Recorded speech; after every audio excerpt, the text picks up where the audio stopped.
Hello friends, welcome to சஷ்டிகிலம் சேனலை நீங்கள் இப்போ தான் முதல் தடவை பார்க்குறீங்க அப்படின்னா சப்ஸ்கிரைப் பண்ணிக்கோங்க. அப்படியே அந்த பெல் பட்டனையும் கிளிக் பண்ணிக்கோங்க. வாங்க வீடியோக்குள்ளே போகலாம். இன்றைக்கி நம்ம சூப்பரான முட்டை குழம்பு எப்படி செய்யுதுன்னு சொல்லி பார்க்கலாம். சிம்பிளான முட்டை குழம்பு தான் இது. இப்போ கடாயில் எண்ணெய் ஊற்றிக்கோங்க. ஸ்பைசஸ் போட்டு தாளிச்சிட்டு 2 பெரிய வெங்காயம் நீளமாக நறுக்கி சேர்த்துருக்கேன். அதை நல்லா வதக்கிக்கலாம். 2 பச்சை மிளகா கீரி சேர்த்துருக்கேன், அதையும் வதக்கிக்கோங்க. 2 தக்காளி, மீடியம் சைஸ் தக்காளி நறுக்கி சேர்த்துருக்கேன், அது நல்லா மசிய வதக்கிக்கோங்க. 1.5 டேபிள் ஸ்பூன் அளவுக்கு இஞ்சி பூண்டு விழுது சேர்த்துட்டு அதோட பச்சை வாசனை போகிற வரைக்கும் இதை நல்லா வதக்கிக்கலாம். நான் ஒரு 4 முட்டை வேக வச்சு எடுத்து வச்சுருக்கேன். முட்டையை கத்தி வச்சு கீறிக்கோங்க, அப்போ தான் முட்டைக்குள்ளே காரம் உப்பு எல்லாமே இறங்கும். இப்போ இந்த வெங்காயம் தக்காளி நல்லா மசிய வதங்கி வரட்டும். நம்ம இதெல்லாம் மசாலா பொருட்கள் சேர்த்துக்கலாம்.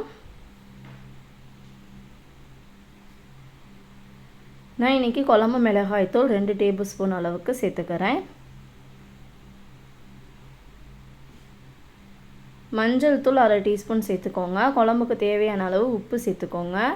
மசாலாலாம் நல்லா கலந்து விட்டதுக்கப்புறம் ஒரு கைப்பிடி அளவு தேங்காய், 1 ஸ்பூன் சோம்பு, 1/2 ஸ்பூன் கசகசா போட்டு நல்லா பேஸ்ட்டாக அரைச்சி நீங்கள் எடுத்து வச்சுக்கோங்க.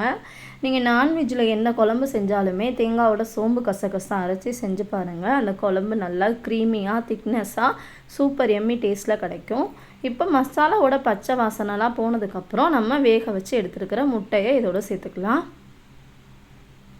முட்டையை சேர்த்துட்டு ஒரு 5 நிமிஷம் மட்டும் நல்லா கொதிக்க விட்டுட்டு கொத்தமல்லி தழை தூவி அடுப்பை ஆஃப் பண்ணி இறக்குனா சூப்பரான எம்மியான முட்டை குழம்பு சிம்பிளான முட்டை குழம்பு ரெடி ஆயிடுச்சு.